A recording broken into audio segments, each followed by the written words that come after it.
સત્તાવાર પુષ્ટિ થઈ શકી નથી। રાજકોટ અગ્નિકાંડ મુદ્દે અમિત શાહે પણ ટ્વીટ કર્યું છે। ગૃહમંત્રી અમિત શાહે આ સમગ્ર ઘટના અંગે દુઃખ વ્યક્ત કર્યું છે અને મૃતકો પ્રત્યે સંવેદના વ્યક્ત કરી છે।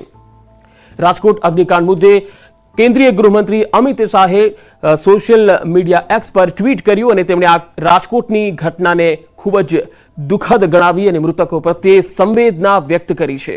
તો બીજી તરફ પ્રધાનમંત્રી નરેન્દ્ર મોદીએ પણ સોશિયલ મીડિયા એક્સ પર ટ્વીટ કરી અને આખી ઘટના અંગે દુઃખ વ્યક્ત કર્યું છે। તેમણે લખ્યું છે કે ગુજરાતના મુખ્યમંત્રી ભૂપેન્દ્રભાઈ પટેલ સાથે વાતચીત થઈ છે અને તેમણે આખી આ ઘટના અંગે તેમણે અવગત કર્યા છે અને તેમણે તમામ જે મૃતકો છે તેમના માટે સંવેદના વ્યક્ત કરી છે। તો કેન્દ્રીય ગૃહમંત્રી અને પ્રધાનમંત્રી નરેન્દ્ર મોદીએ આ ઘટનાને લઈને દુઃખ વ્યક્ત કર્યું છે। જે દ્રશ્યો આવી રહ્યા છે એ ખરેખર રડાવી દેનારા દ્રશ્યો છે અને અલગ અલગ તસવીરો આવી રહી છે। એક તરફ પરિવારજનો આક્રંદ કરી રહ્યા છે। તો પહેલી જે તસવીર અમે આપને બતાવી રહ્યા છીએ, જ્યારે આ ઘટના બની ત્યારે આગ કેટલી વિકરાળ હતી અને તેનો ધુમાડો 3 થી 4 કિલોમીટર દૂર દૂર સુધી લોકો જોઈ શકતા હતા, એ પ્રકારની વિકરાળ આગ હતી। અને બીજી જે તસવીર આપ જોઈ રહ્યા છો કે એક બાદ એક મૃતદેહો પોસ્ટમોર્ટમ રિપોર્ટ પોસ્ટમોર્ટમ રૂમમાં લાવવામાં આવી રહ્યા છે। મૃતકોમાં મોટા ભાગના જે બાળકો છે તેનો સમાવેશ થાય છે। બાળકો મોટી સંખ્યામાં આ મૃત્યુ આંકની અંદર જોવા મળી રહ્યા છે। એટલે આ જે ટ્રેજેડી છે એ ખરેખર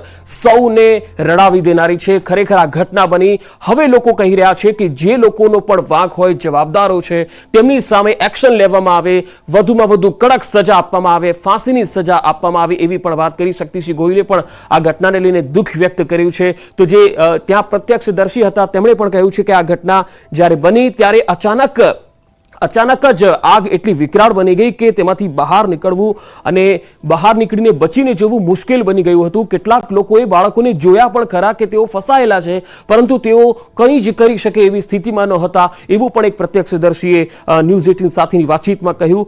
આગના પગલે 5 કિલોમીટર દૂર સુધી ધુમાડાના ગોટે ગોટા જોવા મળ્યા હતા। ખાલી 1 કલાકની અંદર જ 24 જેટલા મૃતદેહો હોસ્પિટલની અંદર પહોંચ્યા છે। વધુ એક મૃતદેહ થોડીવાર પહેલા પહોંચ્યો છે અને ટોટલ જે મૃત્યુ છે એ 25 છે, જેમાં સૌથી વધારે બાળકોનો સમાવેશ થાય છે। તો આ જે રીતે આ ઘટના બની છે, સૌ કોઈ આ ઘટનાથી હતપ્રત થઈ ગયા છે। આખું રાજકોટ આજે રડી રહ્યું છે, કારણ કે આ ઘટનામાં બાળકોની સંખ્યા સૌથી વધારે છે।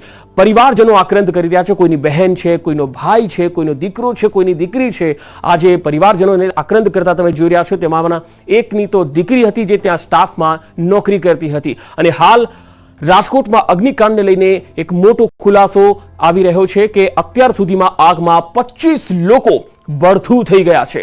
ગેમ ઝોનના 2 સંચાલકોની અટકાયત કરી લેવામાં આવી છે, એવી પણ માહિતી આવી છે। યુવરાજસિંહ સોલંકીની અટકાયત કરી લેવામાં આવી છે, જે આ ગેમ ઝોનના સંચાલક છે, અને બીજા એક સંચાલકની પણ અટકાયત કરવામાં આવી છે। જો કે આ સમગ્ર મામલાની તપાસ હવે ગુજરાત સરકાર દ્વારા જે એસઆઈટીની રચના કરવામાં આવી છે, એ એસઆઈટીની ટીમ જે છે એ તપાસ કરશે, કારણ કે આ બાબતે સરકાર તરફથી આદેશ થઈ ગયો છે કે એસઆઈટીની ટીમ જે છે એ રચવામાં આવશે અને ત્યાર પછી એ ટીમ આ ઘટનામાં કોની બેદરકારી છે અને કાયદાકીય રીતે કઈ રીતે અને કેટલી કડકમાં કડક સજા થઈ શકે એ બાબતની તપાસ કરશે। એફએસએલની ટીમ પણ ઘટના સ્થળે આવી પહોંચી છે। એટલું જ નહીં, પરંતુ સિવિલ હોસ્પિટલના સ્ટાફની જે રજા છે તે પણ રદ કરીને તમામને આજે સિવિલ હોસ્પિટલમાં બોલાવવામાં આવી રહ્યા છે।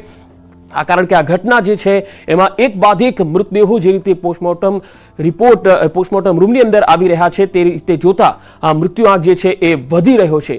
શરૂઆતમાં જ્યારે આ ઘટના બની ત્યારે ચીફ ફાયર ઓફિસર પોતે જ કહેતા હતા કે આ ઘટનાને લઈને કેટલા લોકો અંદર ફસાયા છે તેની કોઈ માહિતી નથી, અથવા મૃત્યુઆંક કેટલો હતો તેની માહિતી નથી, પરંતુ ધીરે ધીરે જ્યારે મૃતદેહ આવ્યા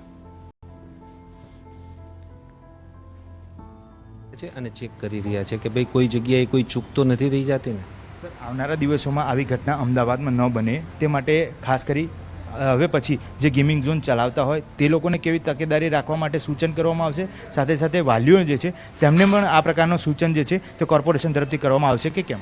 આપણે ગેમિંગ ઝોનના જેટલા પણ ગેમિંગ ઝોન છે એમાં બધાને ટ્રેનિંગો આપેલી છે। જે એ લોકોનો સ્ટાફ હોય એ સ્ટાફને આપણે ટ્રેનિંગો આપતા હોઈએ છીએ અને આના જે પણ સિસ્ટમ અહીંયા નાખેલી છે એ સિસ્ટમથી એમને વાકેફ કરેલા છે કે આ સિસ્ટમનો ઉપયોગ કઈ રીતે કરવો અને કાંઈ થાય તો શું કરવું એની એમને જાણકારી આપેલી હોય ખાસ કરી ખુલ્લી જગ્યામાં આ પ્રકારના ગેમિંગ ઝોન હોય છે, જ્યાં આગળ રાઇડનો સવાલ છે, ત્યાં રાઇડ પણ અલગ અલગ સેફ્ટી મેજર્સ રાખીને કરવાની હોય છે. અમુક જગ્યાએ એવા જોવા મળતા હોય છે, જેમ કે આનંદ મેળો છે ગુજરાત યુનિવર્સિટી ક્ષેત્રે, ત્યાં આનંદ મેળામાં કોઈ પ્રકારનું સેફ્ટી મેજર્સ હોય છે કે કેમ, ત્યાં ચેકિંગ કરવામાં આવ્યું છે કે કેમ? આપણે જે આનંદ મેળાને એવું લાગતું હોય છે ત્યાં પણ આપણે એમને ટેમ્પરરી એનઓસી આપતા હોઈએ છીએ, અને ત્યાં જે આપણે જોવાનું હોય છે કે ત્યાં આગ ન લાગે એના માટેનું આપણે જોતા હોઈએ છીએ. પરંતુ જે તમે કહો છો રાઇડ્સની બધું હોય એ લોકો જેનું સ્ટ્રક્ચરનું ને જે કોઈ કમિટી હોય એ લોકો જોતા હોય છે. અમે ફક્ત ફાયરનું જોતા હોઈએ છીએ, અને ત્યાં ફાયર લાગે તો પ્રાથમિક તબક્કામાં બુજાઈ જાય એવા ઇક્વિપમેન્ટ ત્યાં રાખવાનું એમને સલાહ આપતા હોઈએ છીએ, અને એ લોકો રાખતા પણ હોય છે. તો આ હતા chief fire officer Jayesh Khadiya, જેમને કહેવું છે આગામી સમયમાં પણ આ જ પ્રકારે તમામ જગ્યાએ ચેકિંગ કરવામાં આવશે અને કોઈ પણ પ્રકારની શરત ચૂક ન રહી જાય અને આવા પ્રકારના બનાવ અમદાવાદ વિસ્તારમાં ના બને તેની પૂરતી તકેદારી રાખવામાં આવશે. કેમેરામેન શ્રેણિક મહેતા સાથે મૌલિક દામેચા, ન્યૂઝ 18 ગુજરાતી, અમદાવાદ. તો અમદાવાદના ફાયર ઓફિસરે પણ જણાવ્યું છે કે હાલ અમદાવાદના બધા જ ગેમ ઝોન બંધ કરી દેવામાં આવ્યા છે અને ફાયર સેફટીને ધ્યાનમાં રાખીને બંધ કરાયા છે. તમામ જે ગેમ ઝોન છે તેમાં એ જોવામાં આવશે, ચકાસણી થશે કે ત્યાં ફાયરની સુવિધા કયા પ્રકારની છે, ફાયર એનઓસી છે કે કેમ, આ તમામ તપાસ કર્યા પછી જ ચાલુ કરાશે. હાલ પૂરતા અમદાવાદના તમામ ગેમ ઝોન બંધ કરવામાં આવ્યા છે. તો રાજકોટમાં જે ઘટના બની તેને લઈને હવે વહીવટી તંત્ર અને અલગ અલગ જિલ્લાની ટીમો સક્રિય બની ગઈ છે અને પોતાના જિલ્લામાં આ પ્રકારના ગેમ ઝોન આવેલા છે તો ત્યાં ચકાસણી થઈ રહી છે કે ત્યાં ફાયર એનઓસી છે કે કેમ, અને હાલ ગેમ ઝોન બંધ કરી દેવાની સૂચના આપી દેવામાં આવી છે. અમદાવાદના તમામ ગેમ ઝોન છે એ હાલ બંધ છે અને હવે ક્યારે ચાલુ થશે એ નવી સૂચના ન મળે ત્યાં સુધી કંઈ જ કહી શકાય તેમ નથી. હાલ તપાસ થશે કે આ ગેમ ઝોનમાં એનઓસી છે કે કેમ, ફાયર એનઓસી છે કે કેમ, ફાયરની સુવિધા કયા પ્રકારની છે એ જોયા પછી જ હવે ઓપન કરવાની સૂચના આપવામાં આવશે. કારણ કે રાજકોટની અંદર જે ઘટના બની છે, 25 લોકો આ આગની ઘટનામાં જીવતા ભૂંજાઈ ગયા, બળથું થઈ ગયા છે અને આ અગ્નિકાંડને લઈને હવે અલગ અલગ જિલ્લામાં પણ સૂચનાઓ મળી રહી છે કે ગેમ ઝોન બંધ કરી દેવામાં આવે.